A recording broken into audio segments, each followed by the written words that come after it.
सरस्वती में ही समाधि लगा लिया भाग करके। और जहां पर पांडवों द्वारा खोज हुई, भगवान ने बताया और उसे ललकारा गया। भीम से युद्ध हुआ, जहां पर बलराम भी हैं। और गदा युद्ध का नियम है कि वह कमर के नीचे नहीं चलाया जाता है, लेकिन भगवान ने इशारा किया कि इसके जंघे पर मारो, क्योंकि पूरी शरीर तो पाषाण है। लेकिन भगवान के कहने पर जब गांधारी ने बुलाया, ब्रह्म मुहूर्त में तुम आ जाना, और वो भी वस्त्र को पहन के ना आना। लेकिन भगवान रास्ते में मिल गए, बोले बताओ तुम नवयुवक हो, जवान हो, और माँ के सामने नंग धड़ंग जाओगे? हा? कुछ तो मर्यादा रखो। अरे इतना भी पागल ना हो जाओ धन दौलत के चक्कर में कि माँ के सामने तुम खड़े हो जाओ इस तरीके से। अरे कम से कम कुछ तो कमर के नीचे लपेट लो।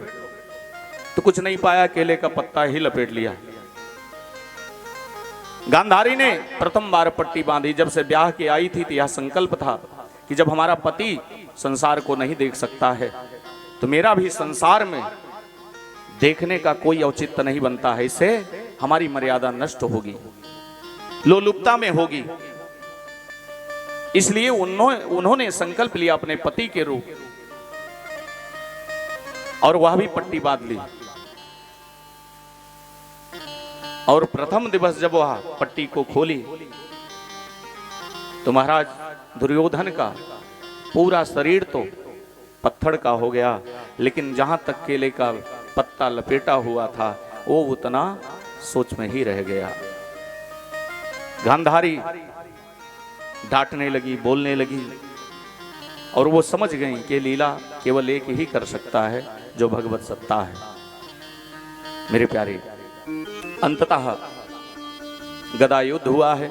बलराम रोकते गए कि नहीं नहीं, जंघे पर प्रहार मत करना, कमर के नीचे प्रहार मत करना। भगवान ने कहा जहां धर्म की बात हो और जहां अधर्म से युद्ध हो, यहां ये नहीं देखा जाता, कोई नियम का पालन नहीं होता है। इसलिए तुम युद्ध करो। और भगवान के इशारे से भीम ने प्रहार किया, जंघा टूट गया है, लहू लोहान हो गया, और वह दुर्योधन गिर पड़ा है, मूर्छित हो गया।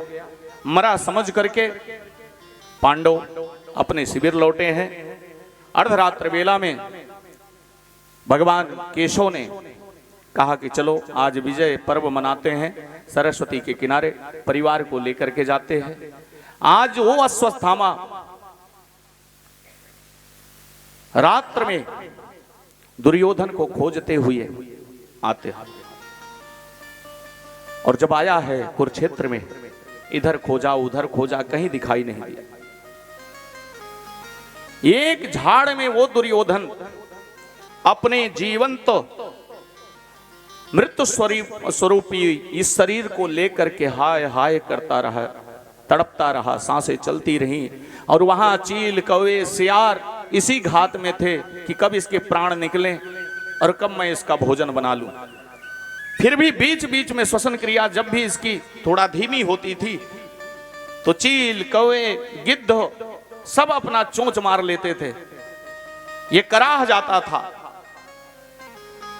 खोजते खोजते आया, झाड़ में दुर्योधन को पाया। अरे मित्र, कौन भैया? पहचान नहीं पा रहा है। अश्वत्थामा तुम्हारा मित्र, तुम्हारा गुरुपुत्र। अरे तुम जिंदा हो? अरे मुझे कौन मार सकता है? ये तो झूठ, अगर उस युद्ध क्षेत्र में झूठ ना फैलाया गया होता कि अश्वत्थामा मारा गया, तो द्रोणाचार्य को भी कोई मार नहीं सकता था। लेकिन अश्वत्थामा हाथी का नाम था, जिससे मर्यादा युधिष्ठिर का जो धर्म क्षेत्र था उनकी मर्यादा बची रह गई। भगवान ने बुलवाया। आज अश्वत्थामा कहता है, मित्र तुम्हारा मैं मित्र हूं और तुम्हारी आखिरी इच्छा है क्या, वो मुझे बताओ। दुर्योधन ने कहा, क्या बताऊं? इसमें मैंने सब कुछ अपना गंवा दिया, लेकिन जिसके लिए गंवाया उसका एक बाल बांका नहीं कर पाया पांडव। एक को भी अगर मार पाते, हमारी सेना मार पाती, तो भी मुझे खुशी मिलती कि चलो ठीक है 5 में 4 ही हैं। लेकिन मैं एक को भी नहीं मार पाया, जिसके कारण बड़ा ही द्रवीभूत हूं, बहुत दुखी हूं। अश्वत्थामा ने कहा, तो मेरे लिए क्या आदेश है? बोले, अब क्या आदेश करना है? बोले, नहीं भाई, हे मित्र, अरे मैं तुम्हारा हूं, तुम मुझे आदेश करो, एक की नहीं, मैं 5 का सर तुम्हें ला करके प्रदान करता हूं। तब तो दुर्योधन के जो अहंकार थे, मद थे ना, पुनः जीवित होने लगे और कहता है, अगर भाई इस प्रकार से तुम करते हो, 5 का सर मुझे ला करके दे सकते हो, तो हस्तिनापुर तुम्हारा, हस्तिनापुर मैं तुम्हें दे दूंगा। मेरे प्यारे, दुर्योधन की बात सुन करके अश्वत्थामा आदेश लेकर के रात्र बेला में चल पड़ा है। जैसे रात्र में कौए किसी वृक्ष पर विश्राम कर रहे हों और उल्लू आक्रमण कर दें तो सारे कौए मारे जाएंगे, लेकिन दिन में अगर वही कौए उल्लू के ऊपर आक्रमण कर दें तो उल्लू सारे मारे जाएंगे। तो उसी उल्लू की भांति चला, छुपते छुपाते वो चल पड़ा और पांडवों के शिविर पहुंचा है, जहां पर पांडव पुत्र युधिष्ठिर, भीम, अर्जुन, नकुल, सहदेव के पुत्र आज अपने पिता के सैया पर लेटे हुए हैं। जैसे युधिष्ठिर वैसे युधिष्ठिर का पुत्र वही स्वरूप, जैसे भीम का स्वरूप है वही भीम के पुत्र का स्वरूप है। ऐसे 5 पांडवों की तरह ही वो 5 भाई हैं, वही शरीर, वही स्वरूप, वही घुंघराले बाल, वही ऊंची भुजाएं, और अपने अपने पिता के सैया पर लेटे हुए हैं और पांडवों के साथ भगवान विजयश्री मना रहे हैं। और इधर आया है सोते हुए उन 5 पुत्रों का सर धड़ से अलग कर दिया है अश्वत्थामा ने, और 5 सर को लेकर के दुर्योधन के लिए चल पड़ा। और रास्ते भर यही सोचता रहा कि जहां पर 18 अक्षौणी सेना मारी जा चुकी हैं, जहां पर एक बाल बाका नहीं हो पाया, वहां आज हमने 5 का सर उपहार में मैं दुर्योधन को प्रदान करूंगा। यही सोचते विचारते वह जो है चल पड़ा। और जब आया है मेरे प्यारे, दुर्योधन से कहा, हे भैया, हे मित्र, अरे तू 1 सर की बात किया था, मैं 5 सर लेकर के आया हूं, बताओ किसका सर तुम्हें सर्वप्रथम दूं? दुर्योधन ने कहा, हे मित्र, आज अभी एग्रीमेंट करता हूं कि हस्तिनापुर तुम्हारा है, सर्वप्रथम मुझे भीम के पुत्र भीम का सर मुझे प्रदान करो। भीम ने मेरे जंघे को तोड़ा है, शरीर को विदीर्ण किया है, इसलिए मुझे भीम का सर दो। और जैसे मेरे प्यारे भीम के पुत्र का सर, अश्वत्थामा को नहीं पता, दुर्योधन को नहीं पता कि भीम का है कि भीम के पुत्र का है, और जैसे ही वो सर दुर्योधन के हाथों में दिया, बिना ताकत लगाए ही वो सर टूट गया। और वह दुर्योधन चिल्लाया, अरे मित्र, तुमने क्या किया? तूने तो मुझे जीते जी मार डाला। मुझे आज तक इतना कष्ट नहीं हुआ कि महाभारत हुआ। महाभारत में मैंने अपने 100 भाइयों को मैंने गंवाया, लेकिन आज तूने मेरे लिए क्या कर दिया? हे मित्र, तूने तो मुझे अनाथ कर दिया। रोने लगा, चिल्लाने लगा। अब अश्वत्थामा घबराया, डरा, अरे मित्र, मैंने क्या कर दिया? दुर्योधन ने कहा, ये भीम का सर नहीं है, ये तो हमारे पुत्र का सर है, ये हमारे पुत्र का सर है। तूने मुझे मार डाला। और वह दुर्योधन अपने पुत्र कि वियोग में तड़पता रहा। तूने क्या किया? मेरे मरने के बाद मेरा तर्पण कौन करेगा? मुझे पानी कौन देगा? मेरे घर का दीपक कौन जलाएगा? मुझे कष्ट नहीं हुआ, मेरा हस्तिनापुर छिना, मेरे भाई गए, मेरे बंधु गए, द्रोणाचार्य जैसे हमारे गुरु गए, हमारे भीष्म पितामह जो हमारे बाबा हैं वो सैया पर लेटे हुए, बाण सैया पर। मुझे कष्ट नहीं हुआ, लेकिन अश्वत्थामा तूने मुझे आज कहीं का नहीं छोड़ा। तड़प तड़प कर दुर्योधन पुत्र मोह में अपने प्राण का त्याग कर दिया महाराज।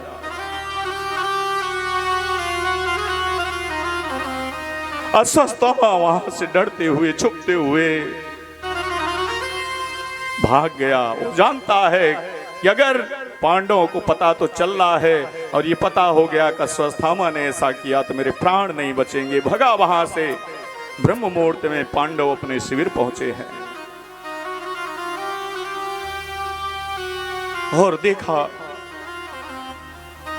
वो चारपाइयों पर शरीर है लेकिन सर नहीं है।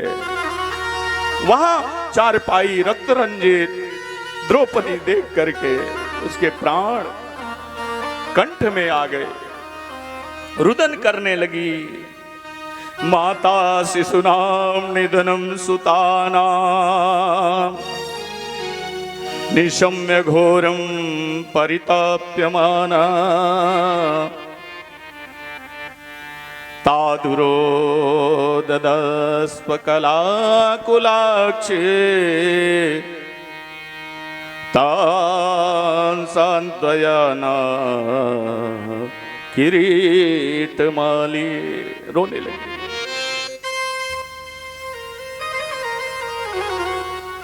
और उसी समय अर्जुन प्रतिज्ञा लेते हैं कि जैसे हमारे पुत्रों के साथ हुआ है, जो शत्रु मेरे पुत्र का वध किया है उसका भी इसी प्रकार से सर धड़ से अलग कर दूंगा। भगवान रथ पर सवार हुए। अर्जुन धनुष बाण लेकर के रथ पर चढ़ गए और भगवान ने तेजी से रथ को हाका है।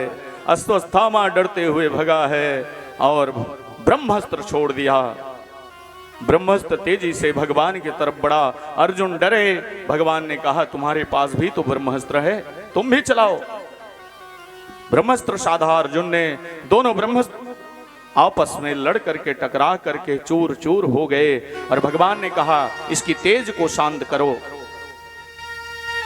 तेज शांत हुआ और अश्वत्थामा को बांध करके रस्सी से रथ में घसीटते हुए शिविर में लाया गया। हे द्रौपदी, लो तुम्हारे पुत्र का शत्रु तुम्हारे सामने है, खड़ाक उठाओ और इसका सर धड़ से अलग कर दो। जैसे ही मैया द्रौपदी ने देखा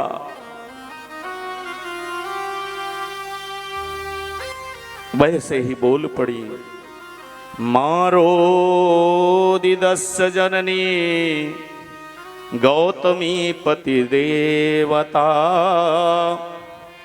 यथाहम मृतवत्सार्ता रोदिदम्य श्रुमुखी मुहुः। पांडव आपस में बात कर रहे हैं इसको कैसे वध करना है, कैसे करना है। द्रौपदी जाकर के उसके रस्सी को खोलने लगी। अर्जुन ने देखा द्रौपदी ये क्या कर रही हो? बोली क्या चाहते हो? जैसे मैं तड़प रही हूं ऐसे ही एक मां को और अनाथ कर दूं। वो गुरु माता भी रोए। मारो दिदस्य जननी गौतमी पति देवता। एक मां को और अनाथ कर दो। और तुम्हारी वो गुरु माता है, तुम्हारी मां है, तो मैं ऐसा नहीं कर सकती हूं। मत्तम प्रमत्तम मनमत्त सुप्तम बालम स्त्रियम जडम प्रपन्नाह बिरथम भितम ना रिपु हंति धर्मवितम। और शास्त्र कहते हैं कि धर्मवेत्ता पुरुष स्त्री को, बालक को, मतवाले को, पागल को, सोते हुए शत्रु को कभी नहीं मारना चाहिए, धर्मशास्त्र है। लेकिन आज अश्वत्थामा ने धर्म विरुद्ध कार्य किया है। अर्जुन छोड़ना मत इसे, भगवान कहते हैं। अर्जुन कहते हैं सरकार मैं छोड़ने वाला नहीं हूं, परंतु द्रौपदी के वचन को सुन करके अश्वत्थामा की रस्सियां खुल गई महाराज। मुश्चंता मुश्चतामेख ब्राह्मणो नितरा गुरु। क्या कर रहे हो महाराज? ये ब्राह्मण देवता है और केवल ब्राह्मण ही नहीं है, आपके गुरु का पुत्र है। अरे गुरु पुत्र गुरुदेव के समान होता है। ये शिक्षा कौन दे रहा है? एक मां दे रही है। और उस गुरु के पुत्र को तुम मारने जा रहे हो, बंदनी है। और आपने इसे बांध रखा है। भूल गए गुरुदेव के एहसानों को। सारहस्यो धनुर्वेदो सभी सर्गो संयमा, जितने भी रहस्य रूपी विद्या थी शस्त्र अस्त्र की, वो सब तुम्हें ही प्रदान किया। और सबसे परम शिष्यों में केवल अर्जुन ही परम शिष्य है। तो तुम ऐसे गुरुदेव के पुत्र का वध करोगे?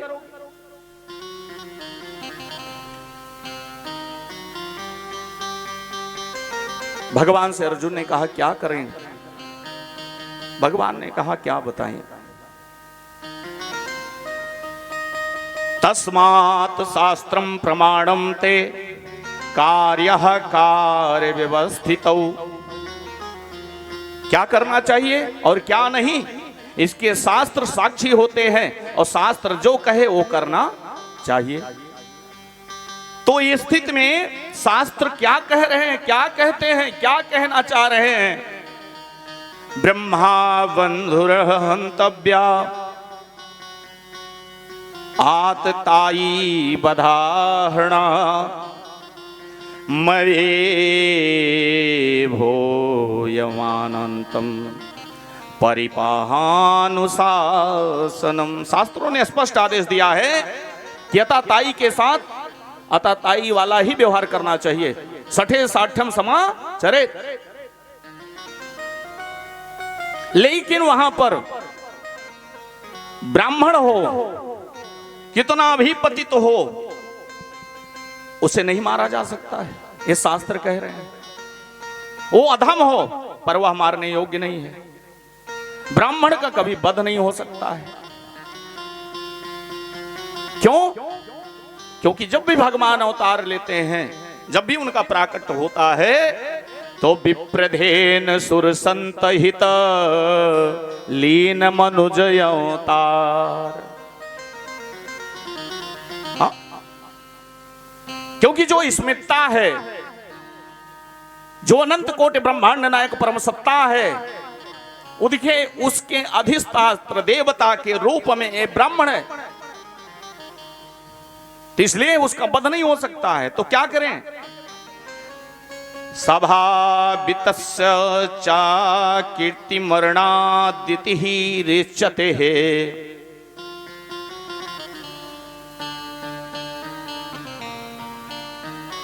और तुरंत ही भगवान के वाक्य याद आ गए।